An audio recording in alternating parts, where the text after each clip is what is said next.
దినముకే ఏర్పాటు చేయబడిన ఉత్తర ప్రత్యుత్తర పాఠ్యభాగంగా దాదాపు రాసిన కీర్తన గ్రంథం 107వ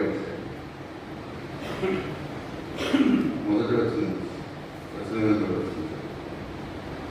యెహోవా దయాళుడు, ఆయనకు కృతజ్ఞతాస్తుతులు చెల్లించు, ఆయన కృప నిత్యమును. యెహోవా విమోచించిన వారు ఆ మాట పలుకుదురుగాక.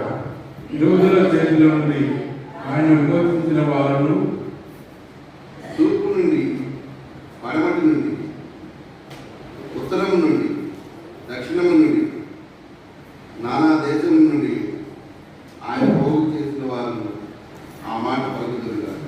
వారు అరణ్యముందని ఎడారిలో తిరుగులాడుతున్నారు, నివాసపురం వెళ్ళేది వారికి దొరకకపోయింది. ఆకలి దప్పుల చేత వారి ప్రాణం వారిలో సమస్య లేదు. వారి కష్టకాల ముందు యెహోవాకు మొరపెట్టిరి, ఆయన వారి ఆపదల్లో నుండి వారిని విడిపించారు.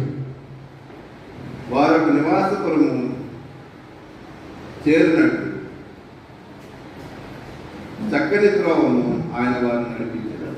ఆయన కృపను బట్టి నరులకు ఆయన చేయు ఆశ్చర్య కార్యమును బట్టి వారి యెహోవాకు కృతజ్ఞతాస్తుతులు చెల్లించరు.